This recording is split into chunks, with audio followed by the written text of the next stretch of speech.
a playlist original.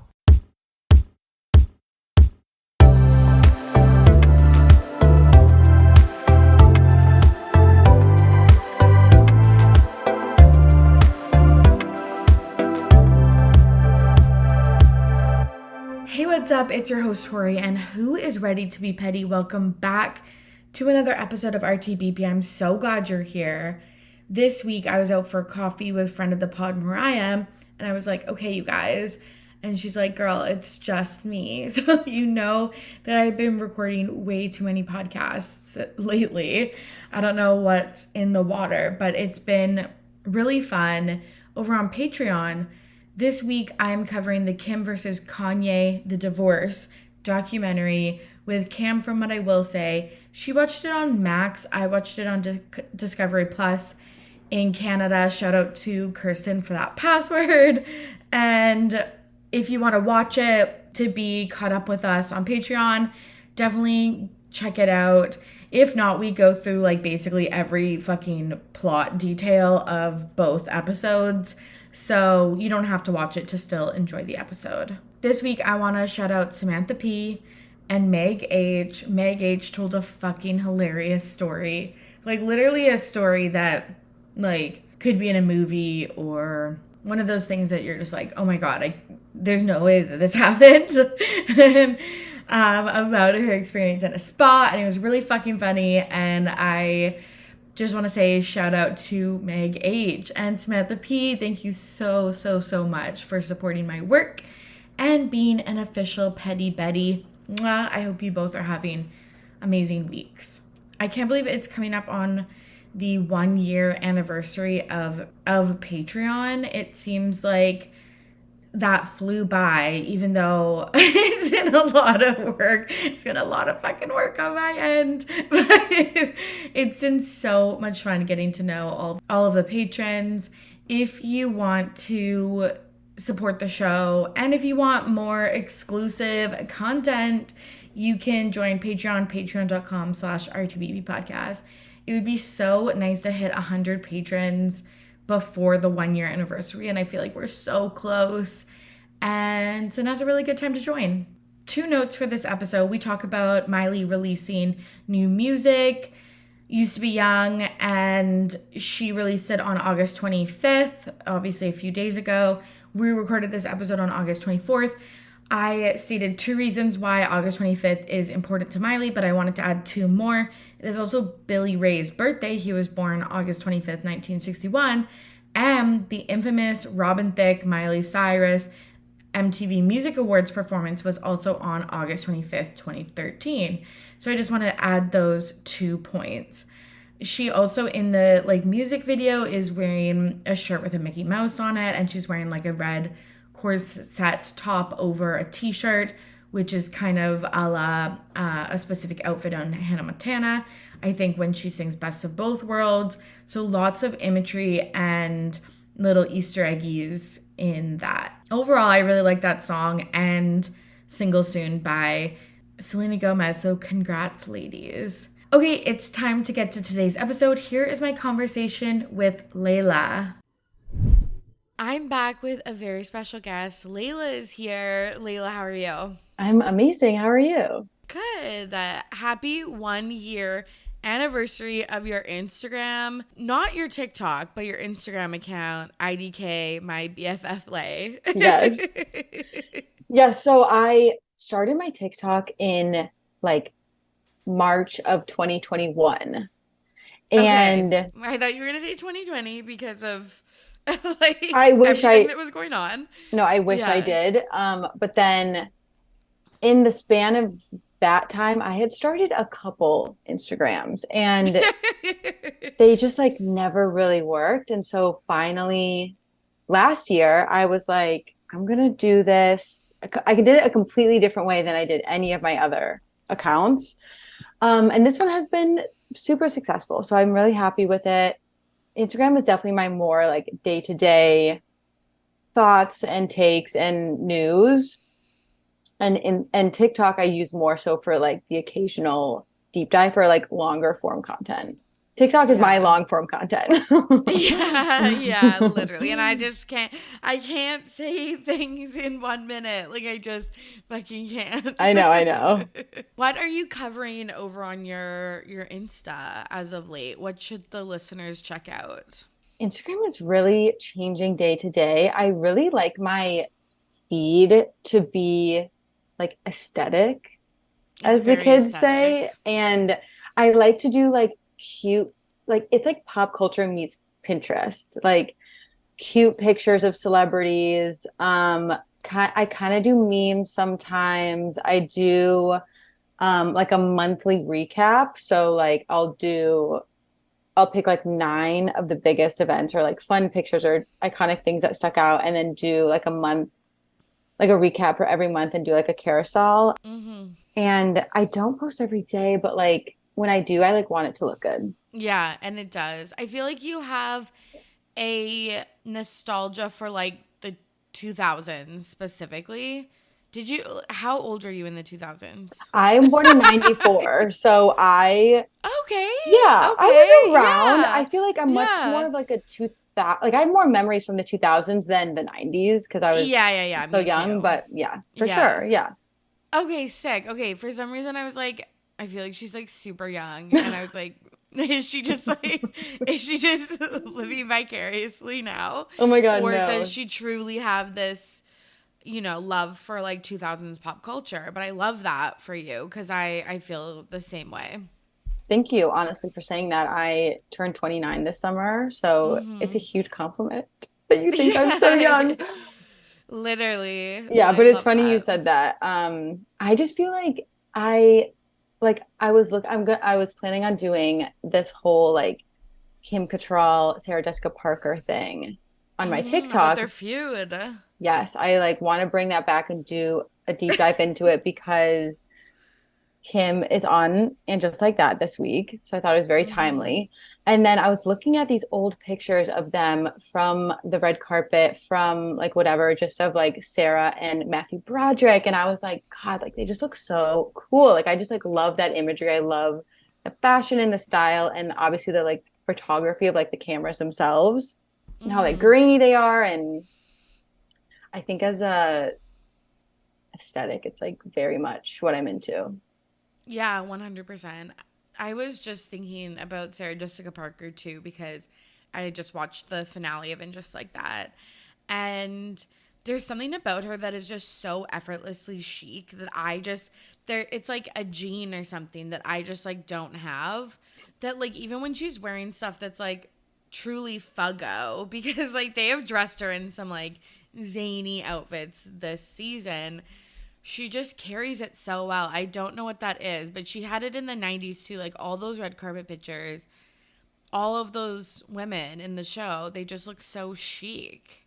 It's annoying to me. I know. Like, I hate to say it, but because it's so cliche, but I feel like it really is just like the attitude, the confidence. Like I she, literally was going to say that I too. think it's true though. Like Sarah Jessica Parker, with all 3 of her names, like will walk I into a know. room and be like, "Yeah, I'm wearing a cowboy hat and a bikini and a maxi skirt. What And of a it? Give belt me a around the waist. martini immediately." Yeah. And everyone's like, "You're so Yeah. right." Yeah. No, that's so true. Yeah, that's interesting. But then sometimes I'm like, do I really want to be like that? Like, I don't know. Sometimes it's nice being, I guess, the opposite of that. I I would don't know. say I appreciate it, but I could literally never. Like it's just so not Yeah. me. I like of it's fitting because it's of the very much same era. If I had all the money in the world, I would just like Mary Kate and Ashley Olsen. Like Yeah, that is more my same. vibe, especially Yeah. more like in the past 10 years, just like elevated basics, simple, like Yeah. nothing too crazy. Quiet luxury. Quiet, the quietest of luxury. Yeah. Yeah, definitely. Yeah, I know. I would definitely would want to look like Gwyneth or Meghan Markle or the Olsen twins, like just in like cashmere and like chunky knits and stuff like that, Yes. but like chic. When I wear it, it's from Old Navy and it's like pilling. I know. Like, Old Navy budget on like a the row taste. yes. Yes, truly. Oh my God. One thing I also wanted to talk about, and I don't know if you're an astrology girly, but Mercury is currently in retrograde. Are you feeling those vibes? So I am moving, and Yeah. I will talk about this more later, but Mm-hmm. um, it's just it's never a good time when you're moving. So whether Mercury was in retrograde or not, I feel like my life would just be as chaotic as it is. Maybe it's just like serendipitous that those two things are colliding for me. Yeah. Yeah, for sure. No, I know. I just feel like there's something off in the air, and I can't put my finger on it, but I feel like everyone's a little kooky right now. Everyone's a little like unsettled. I don't know what it is. Maybe it's the start of this. I was going to say this semester, September. I work at a uni, so it very much feels like the start of a new year. And I don't know, there's just something in the air. No, when I was in school, the year started in September and ended Hmm. like in August. Like that was my Yes. calendar. So I very much get that. Like this is a new time. This is a huge transition. I totally get that vibe. Yeah, and for celebrities too. Hmm. Yeah, so let's get into our topics for today. We're going to talk about Miley's new music, Scooter Braun's like kind of reckoning, but I have a hot take that a listener sent me today. Some Kardashian updates. I feel like this is the longest I've gone, which is like mere weeks without talking about the Kardashians. So it'll be nice to check in with them. And then you're going to nominate a Pettyweight Champion of the Week and share your This Week in Petty story. So, Miley is releasing a new song tomorrow. We're recording this on Thursday, August 24th. And I feel like we just got Flowers, but this isn't a song on Flowers. This is like a new single. Flowers was kind of, other than her lead single, was kind of a flop. Also, it wasn't called fucking Flowers. It was called something else, and I can't even remember. Right. I feel like that Endless Summer. Oh, it's It was called called, Never Ending yeah, Summer. Yeah. Endless Summer Vacation. Endless Summer Vacation. Okay, yes. I feel like that it's like Flowers as a single was everywhere, but you're right. That album did not get literally any attention for it being her like I don't want to say comeback album, but like kind kind of like her first album in a while.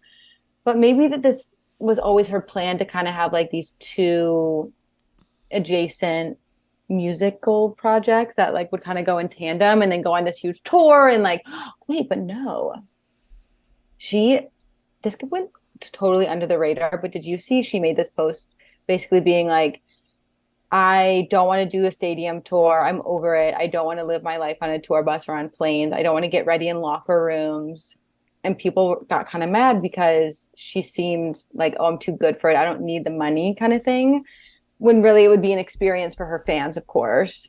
Yeah, So I guess she's not planning on doing a tour, which is a huge bummer.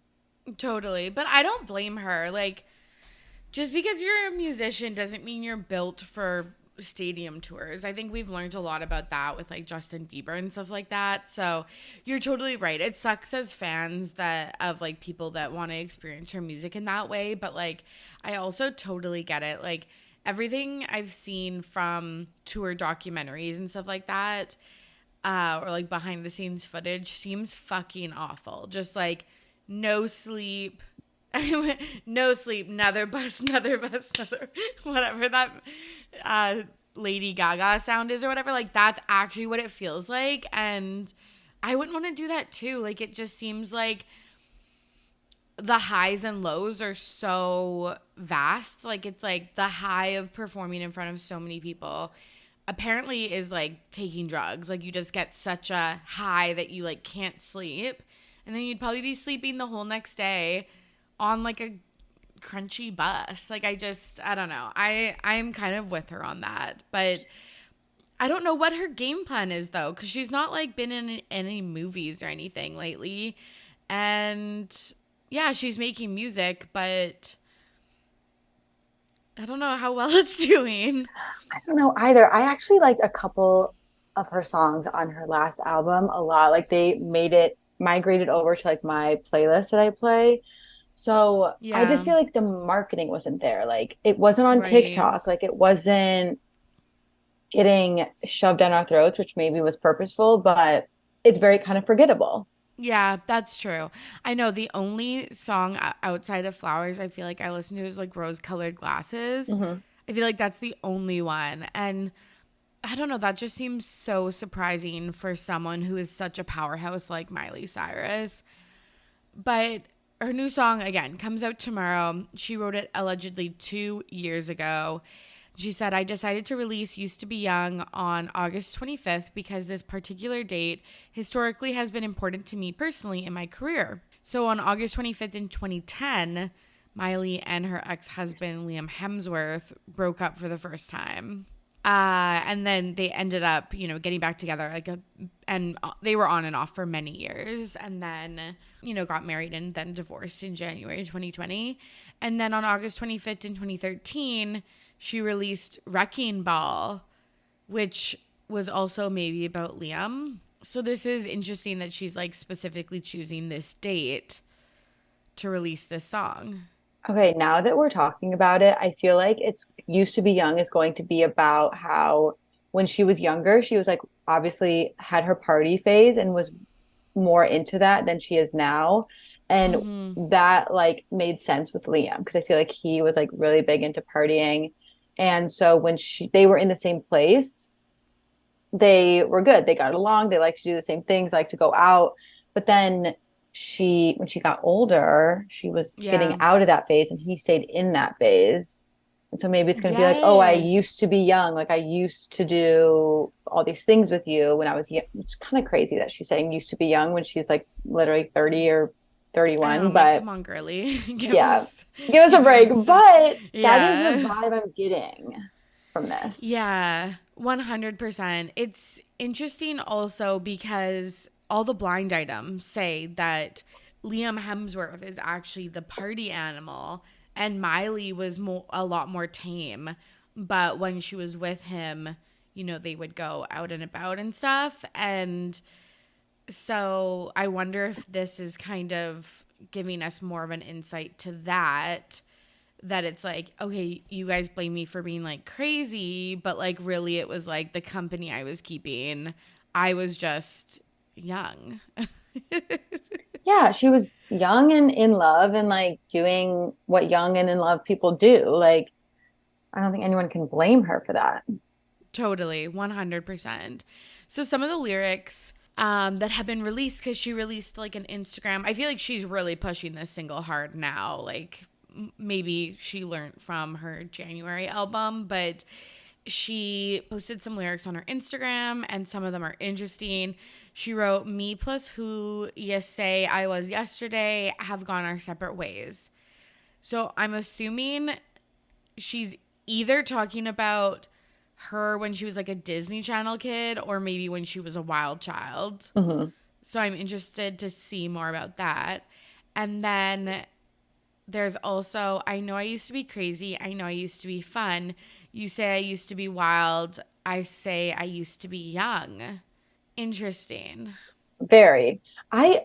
Has she talked about like what genre this song is going to be? Is it going to be like slow, upbeat, rock and roll, anything? I have no idea, but like I feel like only real ones really liked her Plastic Hearts era, and then like I feel like where she's in her bag is like her backyard sessions, acoustic kind of stuff, or just like straight up like pop ballads. Yeah. But no, I don't think we have any idea about what the genre is.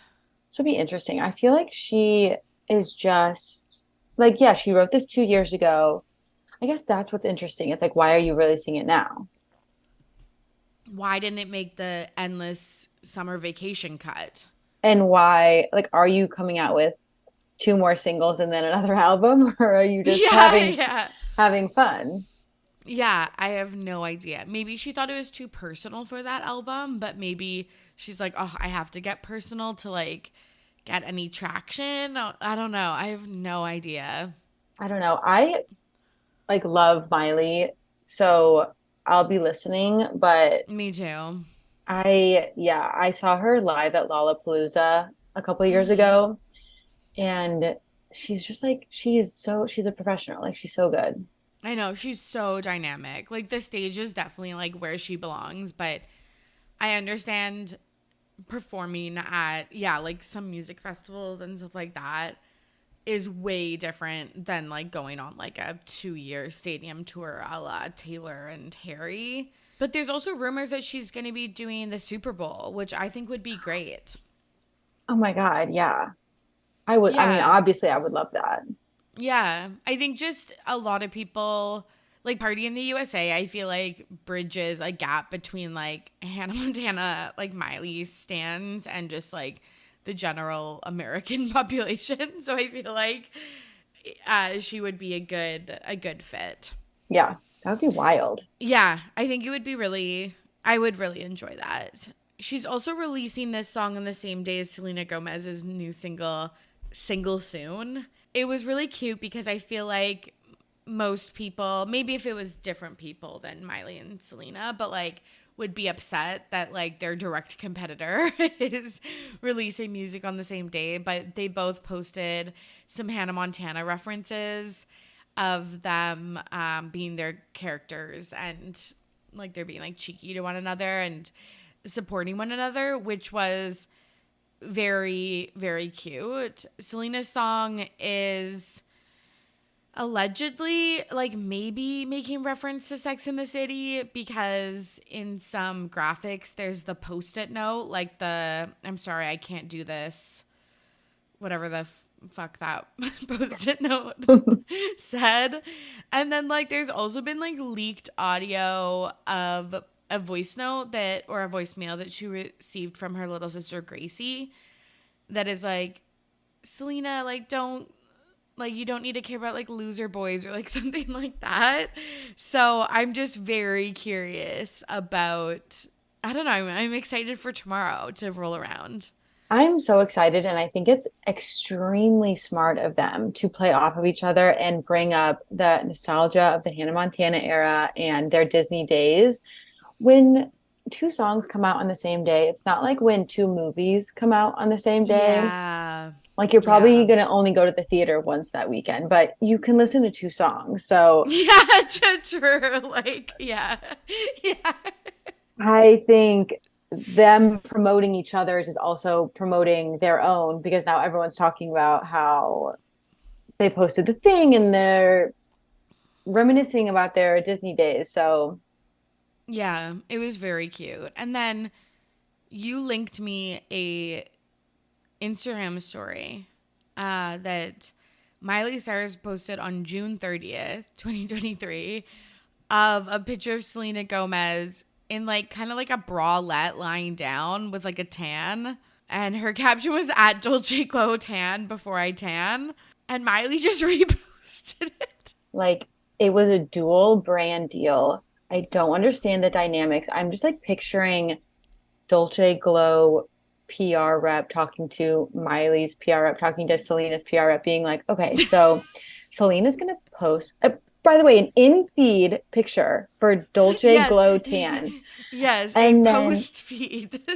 and then Miley, you're going to repost it and hashtag Dolce Glow. And it's like, for why? Why are we doing this? No, I have no idea. It's probably like, okay, Selena, you get 100K for posting this feed post, and then Miley, you get like 25K if you just repost it on your stories. 100%. Like, they both made a ridiculous amount of money for doing this. It's like, what?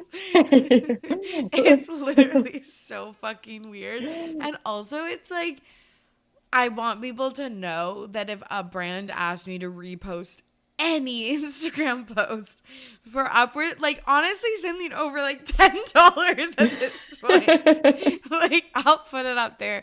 It's 24 hours. Like that will fly by. I know. So this, when I was reading this, reminded me of this whole Dolce Glow collab, and it just made me think like maybe they're somehow like in cahoots together. Yes. Okay.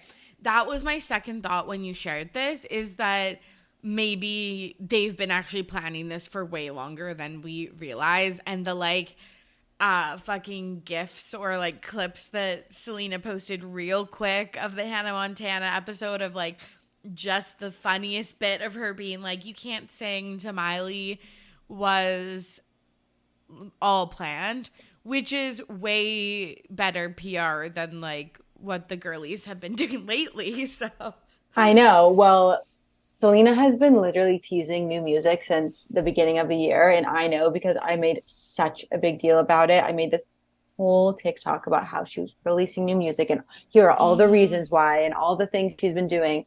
And then it's like been crickets. And I've been like, don't worry, guys, it's coming. And that was like 8 months ago. Yeah. So it's just been like she's been breadcrumbing us. And so I'm just finally happy it's finally happening.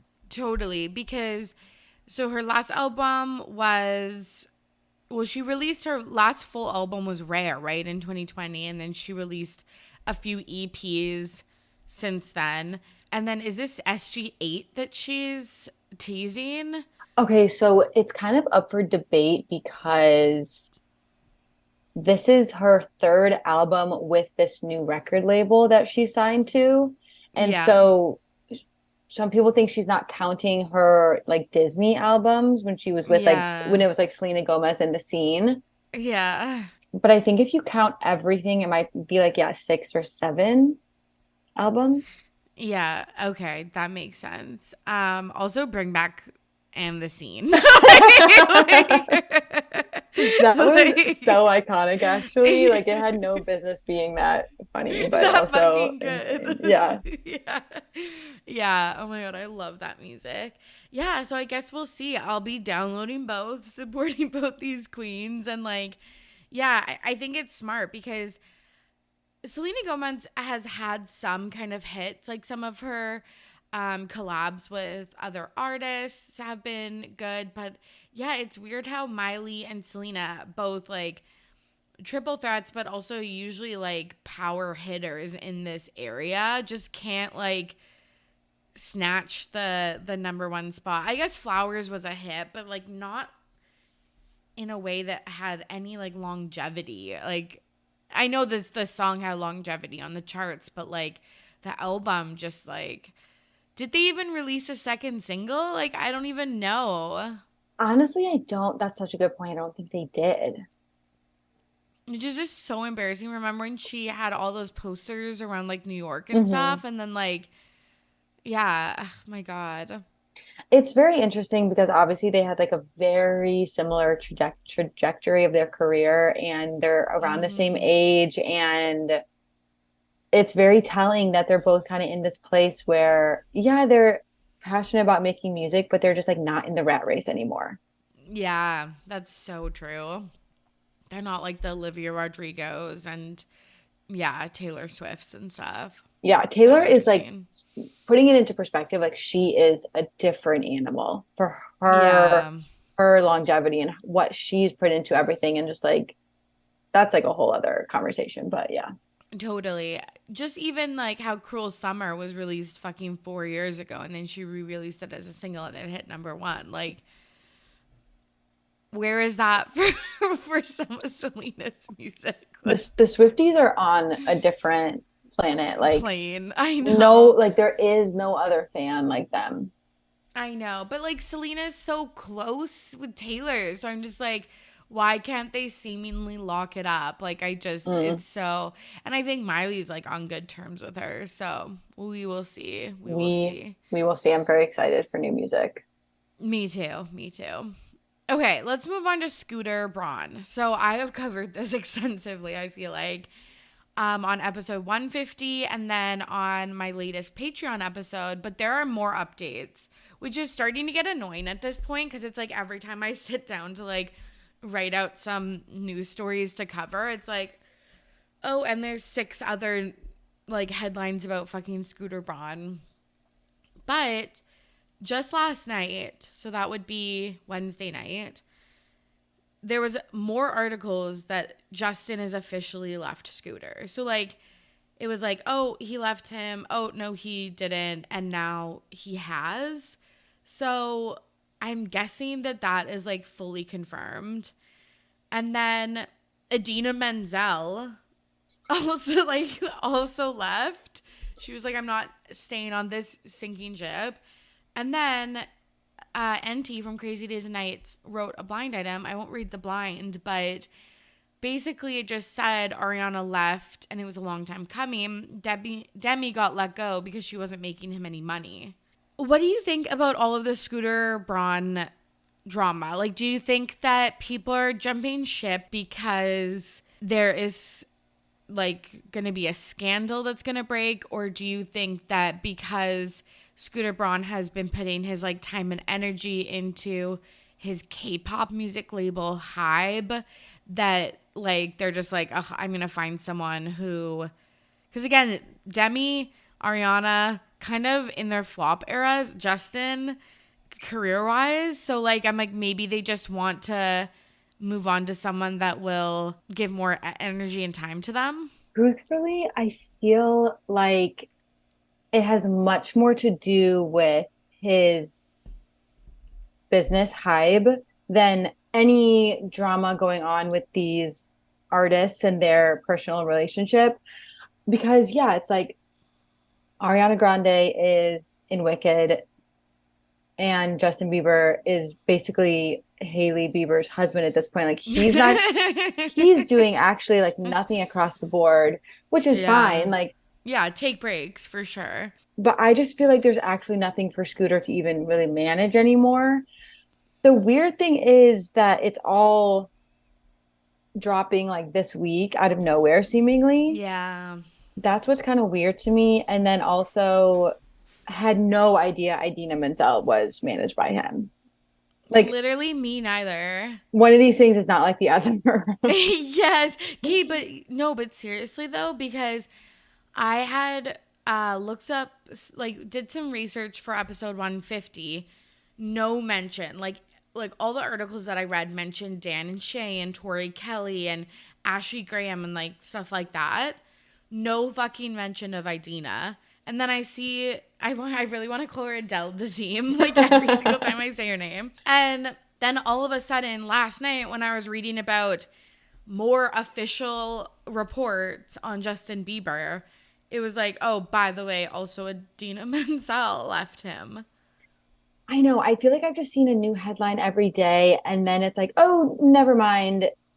They're actually fine. Or it's like, oh, that's unconfirmed from Ariana's camp, or this, that, and the other thing. And it's like, well, one, I like barely cared in the first place. And two, it's just like nobody can get a story straight. I know. It's getting fucking annoying at this point.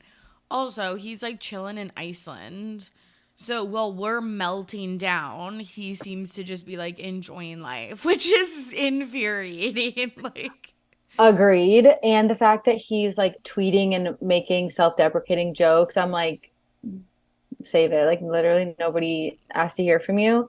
But that also makes me think that nothing really dramatic is happening. Yes. So Karen, who is, I would call her a friend of the pod. We've podcasted together before, but I think she's a listener too. But shout out to Karen. She messaged me, and because I posted on my Instagram stories me witnessing the downfall of Scooter Braun, and it was like a picture of Sharpay Evans smiling really big. And she wrote me, downfall, ? The recent news on him seems more like he's getting promoted and getting richer thanks to K-pop. What did I miss? And I messaged her. I was like, hey, that's not wrong. Is he just like clearing his, again, no offense, kind of washed up roster for the new thing, which is K-pop bands making billions of dollars because they're like the future of music? Like, I was like, maybe you're right. And like, I'm sure there's nefarious things going on. Like, I don't think he's the best manager. I think he runs a tight ship, but like not in a good way. Like, I think he overworks his artists, forces them to do things that they don't want to do. Like when Ariana didn't want to include the song Ghostin' on her record and like stuff like that. So like, I don't think he's a good person, but I feel like everyone's waiting for this like bombshell news to come out about him. other than like he's cheating on his wife or like something like that. And I'm like, I actually, as time goes on, I don't think that's gonna come out. Like I just actually maybe think he's clearing out some dead weight and replacing them with K-pop like ingenues. Completely agree. Did you read the article that Variety put out called like What's Going On with Scooter Braun's Empire or something like that? So Yes. that was very enlightening to me because it was very much more business focused and just learning about this like Hybe and his Korean K-pop empire that he's starting. He like sold his parent company for $1 billion. I had no idea he did like that's insane. And I feel like that headline was nowhere. Truly. So, and it was also very interesting that like his talent that he managed got shares of that company. So when they sold, Yes. they made money.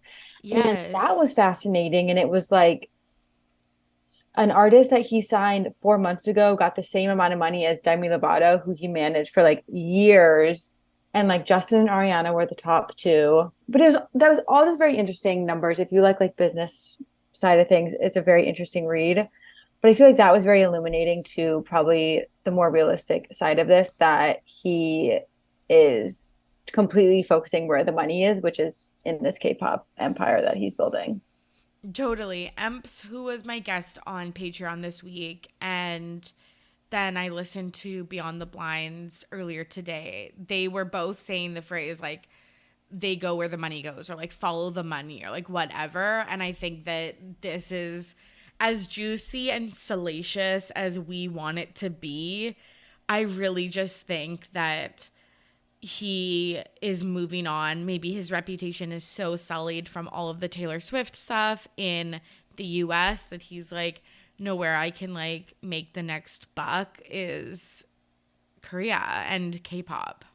And like be behind the scenes as a true talent manager should be. Like I can't think of another manager who has such a public face and image and name as Scooter Braun does. And I feel like that's not normal. Totally. I also think like thinking back to when, I watched Justin's One World tour doc. I can't even remember what it's called. Like 20 years ago or whatever. Not 20 years ago, maybe 15 years ago. And he was so present and almost like a father figure. I wonder also now, like he has kids of his own and he's older, if he's like, I don't want to be that type of manager where I'm so in the day-to-day and the relationship with the client. Maybe he wants to be more, hands off, less in the public eye, and just making the money. And like, what a better way to like drop his clients that he has personal relationships with and go with some like strangers basically in K-pop. I feel like, well, he is fully like the CEO of this company. So I feel like his day to day Yeah. is like running this business and has nothing to do with like any individual artist anymore. Yeah, 100%. Totally. And new artists come with a clean slate. Ariana, Demi, and Justin, for example, all have tons of baggage like is probably hard to manage when you want to be a music manager, but you're getting pulled into all of this other stuff where I just feel like maybe some of these newer groups won't have that all that baggage. Yes. And really quick, as a side note, have you Mm-hmm. noticed that both Ariana and Demi are re-recording their music? Yes. Yes. Okay, this is so interesting to me. I talked about this, I think, with Emps on Patreon. So we don't have to get too into it, but like, yes, Demi is doing rock covers of a lot of her old hits, and then Ariana is releasing Yours Truly, the 10th anniversary edition, which is also very interesting because and Justin sold his masters for 200 million. So something like, I feel like that is interesting. Like that could lead to something of like, why are they doing re-records like Taylor? And maybe they're choosing to do that to get out of his out from under his finger and he's mad and is cutting them. Like, I don't know. I just thought it was very interesting. And I kind of think Taylor started this new trend and people were noticing how much traction it was getting, obviously, but not even like attention, but like actual Billboard numbers. Yes. And like money. Yeah. And people were like, why would I spend time and energy and money making new music when I could just release old music that people already love?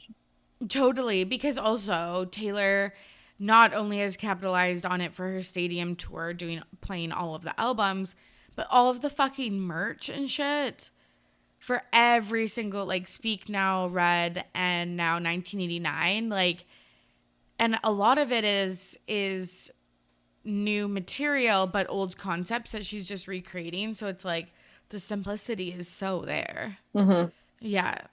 Yeah, very interesting. But I just don't think anyone can do it. I actually really have been enjoying Demi's like rock versions of her songs. But like, no offense, Ariana, like I won't be listening. Like, I just like don't care. Like Ariana, I could talk about for another whole podcast episode because yeah. the timing is so interesting because of this whole scandal that she's in. But yeah, that too. I feel like another person would have maybe, you can't delay it because it's like the anniversary is the anniversary. Totally. So it's just like, okay, keep trucking along and keep just la la la, everything's fine. Yeah, 100%. Yeah. So wild. But I guess we'll see again. We will stay tuned to see what happens. Yeah, but I don't think it's going to be something salacious. And like, maybe Karen is right. Like, it's not going to be this epic downfall. Maybe it really is just he's going to be making more money and doesn't give a fuck about these other people. Like, how much money is Idina Menzel making him? Like, I don't know. Like, no disrespect to Idina, but what are you doing right now? Like, literally. Where is the money coming from? Literally. Okay, let's talk about the Kardashians. Like I said at the top of the episode, it is probably the longest stint of time that I haven't talked about them on this podcast, which is wild. And Layla and I were making this episode outline and we were like, what the fuck are we gonna talk about? Like, I've been recording way too many podcasts this week and I was like, I've talked about everything. I don't want to harp on anything for too long. And we were going back and forth on topics and then I was like, oh, do you want to talk about like Kylie Jenner's Instagram feed? And she's like, yeah, that's what I was gonna message you about. So what in particular about Kylie's Instagram feed is interesting you at this point? Because I feel like that's interesting in itself. Like, yes. So everybody look on their phones right now. Go to Kylie's Instagram. Go to the post where the caption is literally just the basket emoji. And then go to the third picture. Like, this is a gorgeous, stunning picture. It's like Sound of Music, it's scenery, it's Natural Geographic. It's like it should be in a magazine. This was not just like a casual snap that she took on vacation. Like, it feels like she is really art directing her Instagram in this new direction. And I am into it. Like, it's a stunning vibe. It's a very different vibe than what she usually goes for. So it's just worth noting is all. Yeah, 100%. Yeah, like they defo are not just on a picnic. Her and whoever else is there. I don't know. There's 2 wine bottles and 4 wine glasses. So whoever she's on this picnic with, it's like they didn't picnic.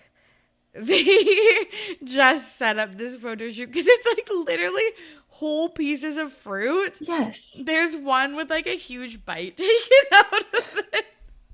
And then just a box of pastries. Not gonna lie, for her like looking like she's in Europe, I think she's in Italy, the pastries aren't hitting. Absolutely not. These look like gas station pastries. Yes, thank you. you. Whoever was in charge of props for this photo shoot really like dropped the ball on the pastries. Yeah, like I zoomed in, it looks Walmart. Like it looks like I'm getting these served at like a work luncheon and I'm declining. Like Hard pass, for yeah. sure. Yeah, the fruit looks good, but again, there's like no plates or like could you cut up the pear? Like it's just fucking weird. Also, So like like go the ahead. the blanket is too small. No one else is sitting on that blanket. Yeah, and there's 2 pillows, but again, 4 wine glasses. I'm just so confused. And then like a bouquet of flowers. So is this like I'm on a date or someone commented? It's just the only comment I can see. Their ad is Aaron Mays, and it just says Timothy took these photos.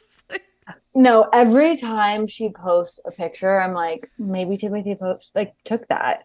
Like Timothy is an artsy man Yeah. into photography, I think. I don't know, maybe I made that up, but like I'm on that same delusional wavelength as I know. Can we be like Delulu for like 1 second? fully. The like filter or whatever it looks like on that third picture kind of looks like the summer 24 exclamation point roundup that Timothy dropped. Okay. Like, were they taken on the same camera? New tab, looking at Timothy's 24 summer, whatever. Like, I want to do like comparison. Same. They're so elusive. Like, Yeah. I will never get anything of them together, and that crushes me on some level. But like, I need to see I don't even care. I just need to see their dynamic and what they're like talking to each other and what they talk about and how they are. Like, are they affectionate? Are they like, he's just so different than she is. I know. It's still so weird because also there was shit that said they had broken up, even though I don't even know if they've ever been together. So I'm just so confused. And then he posts this photo dump 1 day ago, and it kind of gives what Kylie is giving on her page. And again, that's not weird for him because he's that artsy boy, but it's fucking weird for her. Like even her 26th birthday, which again, I think was in August. August 8th. I hate that I know that. And she's in Italy, but her look is completely different. Like her makeup is softer, her hair is softer. She's in like neutrals, and yeah, her freckles are showing, and it's very Dolce Vita lifestyle. Very much so. But she's wearing like fucking not canvas totes, but like woven straw totes. Yeah. She's like, this is her vacation aesthetic. She's a different girl. It is funny because the post in between these two is like Jean-Paul Gaultier, boobs, like high glam makeup. So she's still Kylie, like she's still there, but she's giving us like these little moments of soft, like quiet luxury. Yeah. Like I vacation in Italy, but I'm not like at Rome with droves of tourists, like sweating my ass off at some church. I'm like in Tuscany at like a vineyard, living kind of call me by your name like life. Oh my God, that is such a good comparison. Yeah. Because it totally is. 100%. And she's just like cooking pasta, and Chloe and Chris are there. So I'm so fucking confused. It looks delicious though. Yeah, she like had this whole birthday trip, and I guess only Chloe and Chris could make it, and then all her friends are there in this gorgeous villa. Yeah, the most recent post where the caption is she's 26 is like much more just like little snapshots. But the other post was completely directed and like lighting, staging. You cannot convince me otherwise. Yeah, like there was mood boards created for this. 100%. Like the dress she's wearing is gorgeous, but like she didn't throw that on to go to a picnic. Like in the other one, she's wearing like jeans and a bikini. It's like, yeah, that's what she's wearing on vacation. And like an oversized button down makes way more sense.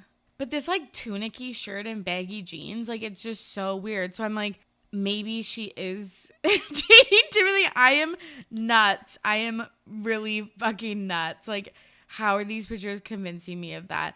And like really understated like gold jewelry. I'm just so confused. I know. I feel like she's just like experimenting with her style, which is Yeah. fun. I like do fully think her and Timothy are dating, even though like Yeah. they won't confirm it ever. But like it's enough for me that we've had consistent articles of them being like, honestly, what it was for me is when that random article came out being like they broke up, and then immediately after they were like, no, they didn't. They're still dating. And it's like, Yeah. that's what you want us to think. But no, I do think that. I don't know what it is. I just like just I'm eating it up. Me too. Me too. I'm into this because the other Kardashians are fucking giving us nothing. Like Literally. we talked about this. September 28th, I think, is or whatever is when season 4 of the Kardashians is airing. I had no fucking idea, and I watched all of season 3. Like, it's so annoying that another season is coming right off the heels of season 3, filmed months ago, to give us nothing. But I'm going to be forced to watch it because the Kardashians have this chokehold on pop culture. I know. I would go weeks without watching an episode of season 3 and then be like, oh, I have so much to catch up on. And then like I would see the headlines. I already knew the big moments. And then I'd always be let down. Like they were never actually as good as people were saying they were. Like the big discussion between Kim and Courtney about the fashion show, I was like, that's it. Like, It was, oh my God. Yeah. I talked about that with Shannon from Fluently Forward on the Patreon. And like, it was so disappointing. I couldn't even get her excited about it.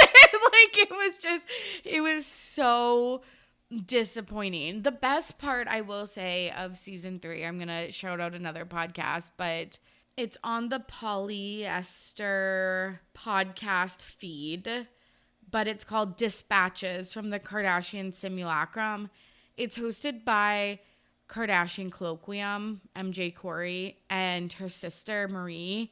And it is so good because I really love their takes on the Kardashians. That was the only highlight for me for this entire season. I agree. I need to check out that podcast, but there was literally zero standout. I mean, it's like, yeah, oh, Khloe talked about how hard it is connecting with her son. That was like, I'm sure that really affected like a lot of people, and it was like very cool for them to hear. I don't know, like a couple things like that where I was like, that was nice of them to say or whatever, but like nothing where I was like, oh my God, which is what it used to be like. Totally, 100%. And it seemed like in season 3, they did listen to listener feedback. Like they were bringing Scott back and some of their more like hijinksy stuff. And they did address, I feel like, some more of the controversial stuff, like, or and like, you know, cover it is used loosely, but like they did cover like some of the beauty standard stuff, but it's not hitting like the old Kardashians do, but they do have, I will say, I'm always like they're like a phoenix. They will rise from the ashes. Like truly, I'm just watching their next move because I was even thinking, and I had written this in the article or in our outline, because Khloe, like some hater posted on one of Kim's pictures, she had like her ass out or something like that, and someone posted something, which is very typical. Not that people should like say, like comment, like those people are losers, but Khloe like clapped back at this person, and then of course it gets picked up by all the news, like the news cycle, and it's really interesting of how they weren't in, I feel like, the news this week, and then like all Khloe had to do was post one little like clapbacky comment, and you know, I read 10 articles about it and listened to like many podcasts and TikToks about it. I know the feeling. I feel like when did the I don't even remember when the finale aired. It wasn't that long ago. It was like July of season 3. Yeah. So it's like, yeah, take a 2-month hiatus so people can like miss you, you know? Yeah. Yeah. I think like, and I've talked about this on the podcast before, but like the way that we watch their lives unfold already just means that they need to get the editing out way quicker. Like they cannot post, because we were talking about this before we hit record, like season 3 was mostly filmed a year ago, like fall 2022, and it like they just cannot continue to have these long stints between, like that's what streaming's for supposedly, is to get the stuff out really quick, and that's just like not happening. Like get the Big Brother and Love Island producers on this fucking show. I know. I feel like they are just in their own way. And them being executive producers on this show was the kiss of death. They have too much control and they are not including the stuff that people actually want to know and hear about and see the behind the scenes, which I respect their privacy, but then it's just like, don't do the show because you're not doing it Totally. justice. 100%. Yeah. And it was interesting. I watched the Kim versus Kanye, the divorce documentary, and I recorded an episode about it. It'll be on Patreon next week. I feel like all this whole episode is just me plugging other episodes that I've been on. But like literally, because I'm going on vacation in September, I think I recorded 5 times this week, and then I have like literally 5 more episodes next week to record, just so I have content for when I'm gone for 2 weeks. Oh my God. But anyways, so that's just on the top of my mind. But I watched that doc, and it had some clips of Kris Jenner back in the day talking about how the TV show is the foundation of their brand. And so I think that's why they cling on to it so much. There's something that gives it, I guess, that foundational stability or whatever that they just really need, I guess, or feel like they need. So yeah, I find that really interesting. That is really interesting. I feel like that was true. And now instead of like the show being foundational for their brands, it's turned into just being like an ad for their brands. Yeah, that's so true. Yeah. Are you looking forward to anything being covered specifically in season 4? I mean, I want to hear about Courtney's pregnancy. And on the list of things that will literally never happen is Kylie and Jordan's reunion. But like, can you imagine? Yes. She's just like on an episode Yeah, next like season. that would be insane, but like Yeah. not a chance. No, no, no. Yeah. I don't know. I mean, can't even think of anything that like happened this past I spring. know. I definitely want to see Courtney's pregnancy and those moments with Travis, because even though I thought they were super obnoxious until now, I have to admit all the pregnancy stuff has been really cute. And they just seem so happy, and like I felt like they had, they had a hard time conceiving. And I think that they like were like, no, this chapter's like over for us. And then them getting pregnant, I think is really fucking cool. So I'm very excited for that. I want to see Addison Rae back on the screens. Oh my God. Yeah. They hung out July 4th. Yes, they did. So like that'll be And season 5 probably, but yeah. So expect seeing that on our screens in like 5 years. Yeah, like she just released new music, so it'd be cool to see, like, I don't know, would they all go to the studio like with her? I would literally love that. Yeah, me too. And then the last thing, which I don't think they'll ever show, but Gracie, the aforementioned Gracie, who is Selena Gomez's little sister, is best friends with North, and they're always doing cooking videos on TikTok, and I watch the whole fucking thing. So I would love to see Gracie and North just like hanging out. Yeah, that would be so cute. Yeah, in a non-creepy way, because that sounds like so creepy. Wait, and also Jessica Simpson's daughter is really good friends with North. Yes. Is it Birdie? I don't Or know. is that That's on Busy Busy Phillips. Phillips? Yeah. Maxie, isn't Okay. it? I actually have no idea. I'm going to look it up. Is it Maxie? Maxwell. Maxie Drew Johnson. Okay, cute. Yeah. Super cute. Okay, let's move on to Pettyweight Champion of the Week. This is the part of the show where our guest is going to nominate a Pettyweight Champion of the Week, someone in the media who did something petty and it was iconic. Layla, who are you nominating this week? I'm nominating Sarah Ramirez, aka Che from And Just Like That. They posted a whole long Instagram caption in response to an article in The Cut about Sarah and Che and the dynamic between the two characters. So when the article came out, it was not super positive about either. And so Sarah wrote this caption in response, clapping back to it. And I saw the Instagram post before I read the article, and the article was not that bad. Like, okay, I want to quote what Sarah wrote.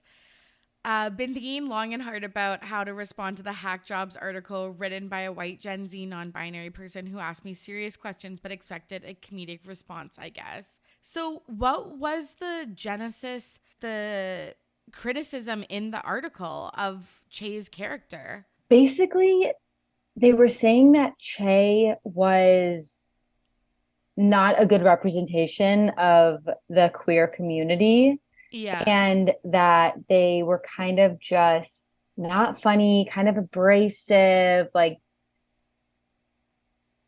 not really Yeah. resonating with the queer community. And I think when the person who wrote the article was interviewing Sarah, they just like were not vibing clearly because Clearly.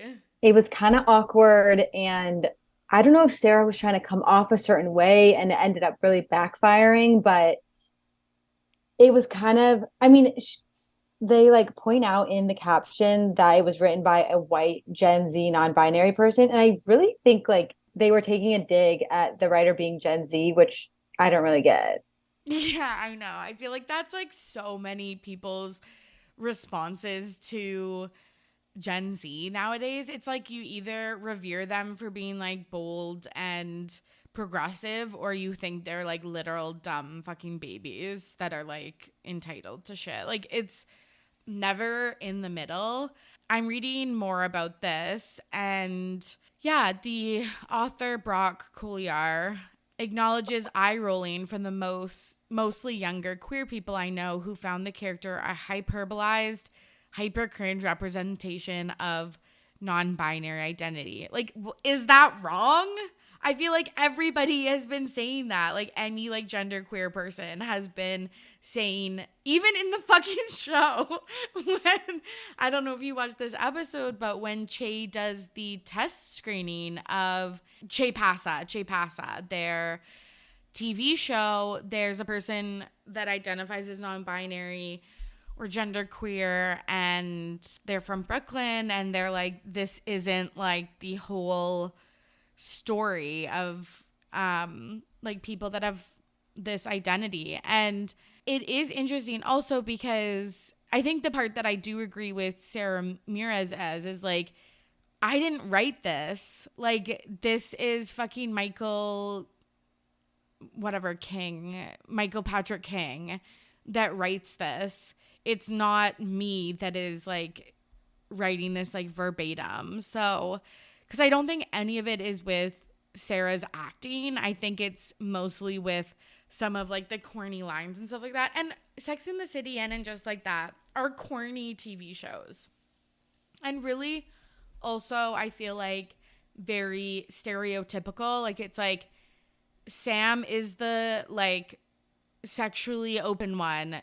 Charlotte is the, uptight one. Miranda is the smart business savvy one. Like it's all based on stereotypes. So I don't know. I feel like this is just like a no-win situation for Che, for Sarah, for Brock, the author. But I think I will say again, like if this person specifically wanted to talk about I think Sarah's being a little bit defensive because they're getting shit. I feel like if the author really wanted to speak about, the building of this character Che, they should talk to Michael Patrick King. And yeah, I don't know. I don't know where I sit with this. It's a tough one, but calling them a hack job and stuff like that could very well end their career for really just putting in some fair criticism. Completely. And it's really unfortunate because I feel like they're coming from the same place. Like both Sarah and Brock are kind of saying the same thing. And for some reason they didn't connect on it in the moment. But it's just unfortunate that I feel like this article could have been really interesting and important, and they could have had a really interesting and important discussion. But instead it just kind of became about how Sarah was aloof and resembling Che in more ways than one, and now Sarah's defensive and she's calling them a hack job, and it's well, they're working at the Cut and they were assigned to interview you, so they can't be that big of a hack job. Yeah, literally. Also, it's I feel obviously if people are getting fair criticism no matter what stage they are in their career, but it also fucking sucks. Gen Z indicates to me they're 22 and under or whatever, and it fucking sucks if you're just starting out your job.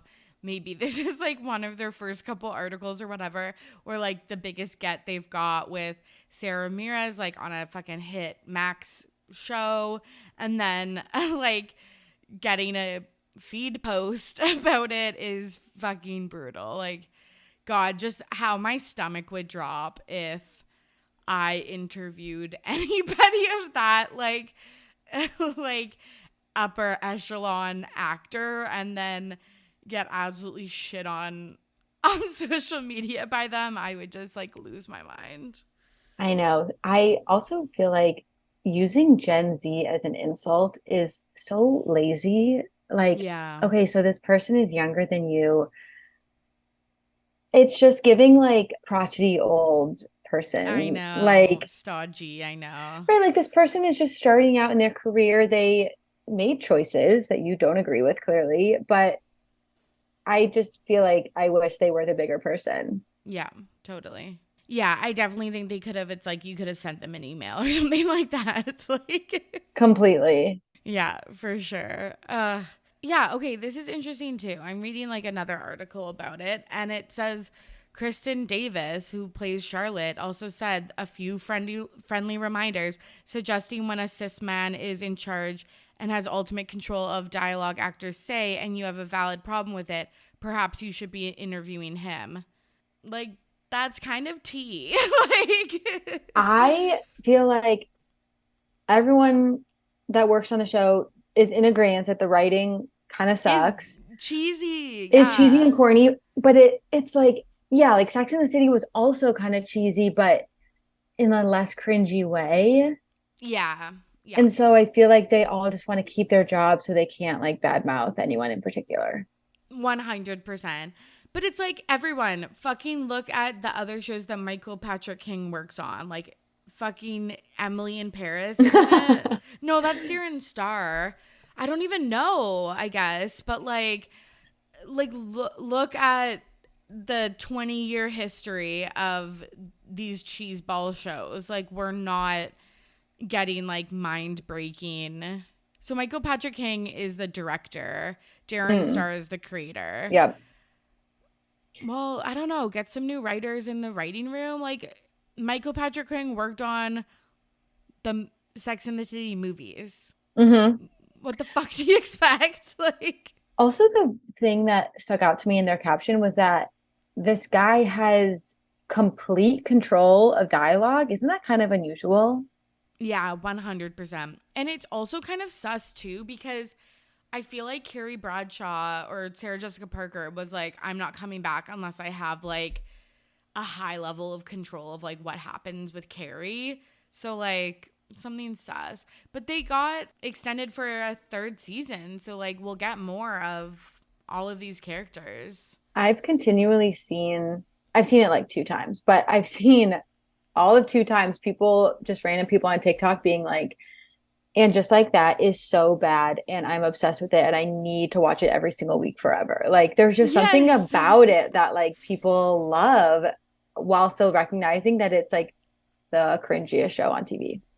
No, it's definitely the nostalgia because, like I told you, I literally stayed up till midnight last night, like on a work night, and then watched the episode, and then had to, even though nothing was out at the time because it was 1 a.m., I had to go through all social media to see what people were saying about things. And I hate this show at this point. So it's like, not that I hate it. I love to hate it, I feel like. But yeah, it must be the nostalgia because I never wait up to midnight to watch any TV show I've ever watched. So Yeah. there's something there. But yeah, I'd be curious to see if this response from Sarah or this article and this response kind of going viral, if there will be any impact on the show. Hard to say, honestly. Super hard to say. Okay, let's wrap up with This Week in Petty, where Layla is going to share a story about something that happened in her real life that she's petty about. What are you petty about this week? Okay, so like I said, I am moving, and any move is treacherous, but I am doing a long distance move from Chicago to San Diego. And I have chosen to take the route of selling most of my belongings to diminish the cost of moving them across the country via Facebook Marketplace. And Oh no. Facebook Marketplace is literally hell on earth. Like, yes. and I don't know where these people come from, but like one interaction that stood out to me is I'm trying to sell this bench that I have in my entryway. It has 4 cubbies. It's just like a little bench. You sit down, you put on your shoes type of thing. And it's like 4 feet long. So it's a pretty big bench. I post a picture of it. This woman messages me and she goes, "Hi, Layla." I'm like, "Hi." She's like, "Hey, girl." She's like, "I love the bench. It's adorable." And I'm like, "Amazing. When can you pick it up?" And she's like, "How close are you to this address?" Look up the address. It's like a mile away from me. She's like, "Do you think I could?" She goes, "I love that it folds up. Do you think I could fit it in a stroller?" And you're like, A, it doesn't fold up. B, no. I'm like, "This is a wooden bench. Like, Yeah. what?" I'm like looking in our messages. I'm like, maybe she's talking about something else that I'm trying to sell. Like I posted a bunch of stuff. No, she meant the bench. I literally sent her a picture of the bench and I go, "This bench does not fold. It maybe weighs 40 pounds. It could definitely not fit in a stroller. Like, are you okay?" Never heard from her again, obviously. But like, I was like, what was she picturing? And now I'm like, what bench folds up that she thought she could just roll in her stroller to her back to her place? I would give anything to never have to deal with another Facebook Marketplace transaction ever again. It's like my full-time job this past week. I feel like the Wolf of Wall Street. Like I'm slinging deals, making sales. I'm like, first of all, you cannot do this without having the app on your phone. Can't wait to delete the app. But I'm like, the app is my lifeline. And I'm just like, every single time I hear that noise, I'm like, yes. Either who's canceling on me or who wants to buy something from me. 100%. I have done 2 big moves in the past like 8 years or something like that. And both times I was selling shit like left, right, and center. Especially my last move, I was in a 2-bedroom and then I moved down to a 1-bedroom. And so I had a lot of furniture to sell. And it was so painful. Like it was so bad. I remember there was this one girl I was selling. This was clothes. This wasn't even furniture. It was a jacket. It was a winter jacket. And she came, like knocked on my door and then I opened it up. "Oh, here's the jacket," like blah, blah, blah. And then she proceeds to walk into my apartment and she tries it on. She's like, "Do you have a mirror I could look?" I'm like, "You are fully like in my apartment." "No, okay, just wait. This is worse." So I was like, okay, like cool. The next thing I sell is a vacuum cleaner. And I've definitely told this story on the podcast, but I'll just share it again. So I'm selling a vacuum cleaner. I meet the person in the lobby this time. She brought a bag. It was her older woman and her husband. She brought a bag of dirt and cat like kibble and like confetti and like hair and stuff like that. Proceeded to pour it onto my lobby floor, turn on the vacuum and vacuum it out to see if it worked. No, I wanted to die. Oh my God. People are literally crazy. Okay, that is the one thing I will say though. I have brought every single thing I've sold downstairs to my lobby. Yeah. One thing is I live on the 4th floor. So sometimes I've had people be like, I'm not doing the stairs, forget it. So I'm like, you know what? I'll bring it to you. So I'm relatable, but I'm like huffing my dresser down the stairs yesterday, but I'm like, God. I just like get rid of it. But also I don't want people in my apartment. Yeah, totally. But yeah, I've had people cancel on me because of the stairs, but also women, I'm messaging with these women and then they send their husbands by themselves. And I'm like, I don't care if your husband is the Incredible Hulk. He cannot get this into the car by himself. Like he needs a friend. And I'm like, it's wild. I would never send like a single person to pick up a piece of furniture unless it was like a side table or something. Yeah, or like a lamp or something like that. That is wild to me. Yeah, that happens, I feel like, all the time. Yeah. And at this point, sometimes I'm like, I don't even care about the money. Like, I would way rather just drop it off anywhere in the world than deal with another Facebook Marketplace deal. Yeah. This girl, I like was selling an old suitcase and I brought it out to her. And usually I'm like beforehand, I'm like, do you prefer Venmo, Cash, Zelle, like whatever? But I like haven't been because I've just been going through so many. And so she goes, oh, great, thanks. And I don't think she really started to back up, but usually they like pull out their phone. Like the next step is to like exchange the money.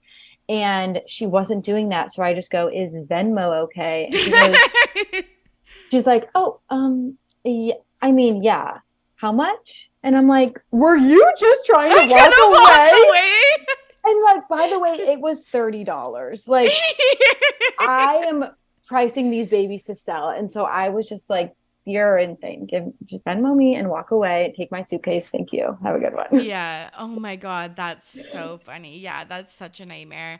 I went to a consignment store yesterday to drop off items, which could be more humiliating than Facebook Marketplace. Like, what is the best alternative? I think it is just donating, like just a straight up donation. You bring the bag and you leave. And that's worth the peace of mind at this point. Do you guys have ThreadUp?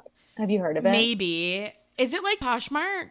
It is basically like an online thrift store, and you just send them your clothes in the mail and they go through it. They won't list everything, but they'll just post it online. And if it sells, you'll get a portion of the money. Mm-hmm. So it's basically like it's all online, which is nice. But you do get like pennies on the dollar is the only thing. Yes, literally. I know. Because I'm pretty sure I dropped off like all like Abercrombie, Zara, like not like high end by any means, but like decent labels. And I'm pretty sure I'm going to get like $10 back for like, and also she sent me, we're really getting into the weeds, but she sent me some of the clothes I had worn once or 0 times, which is my bad. Like I should be better with return policies and stuff like that. And she sent me a list of the things she took, and like some of it was like condition 9 out of 10. And I was like, bitch, I didn't wear this. Like the tag's still on. I know. I like that. I was so annoyed. There's this one shirt that I bought. I tried on at home. Like I bought it offline or online, and I tried it on at home, but I was like, oh, I just don't like this. But I was like trying to trick myself into liking it. And I'm like, I'll wear it. Sat in my closet for 2 years. So I'm like, okay, finally I'll like unworn, except for trying on, condition 9 out of 10. I was like so pissed. That's so annoying. No, this whole process, you should look into it. This whole process, literally, I never want to buy another piece of furniture again. Like, I don't know if I can live life like that, but like, it is so treacherous. I know. It really makes me want to live with, like you were saying before we hit record, out of a suitcase and have no possessions. Like, it really, truly makes me, like, want to live like a monk, or I don't know. Who lives without any possessions? Monk. A monk, I guess. Or They're like, like very simple. yeah, the people that like can't bear to have belongings. Like, I want to be them. But I love stuff. I just love stuff so much. And it's like, you don't realize how much stuff you have until you move. And it's like, where did all this stuff come from? But yeah, Totally. I digress. Totally. Yeah. Oh my God. I feel like I could do a full episode just on Facebook Marketplace and moving and all the stuff. Yeah, all the stuff that comes with it. Okay, this was super, super fun. Where can the listeners find you, and anything else you want to plug? I am IDK, my BFF Lay, on TikTok and Instagram. So check it out. Like I said, Instagram is more day to day, always posting on my story little things. And TikTok is kind of like the occasional deep dive, but come on over. Check it out. Definitely. Okay, thanks for coming on. Thank you. And there you have it. Thank you so much for listening. And thank you to Layla for joining me on today's episode. If you want more content, join us on Patreon, patreon.com/RTBP podcast. And you can follow along with me on socials at RTBP podcast. I hope you are safe and healthy out there. As always, I'm your host, Tori, and I'm ready to be petty. See you soon. Bye.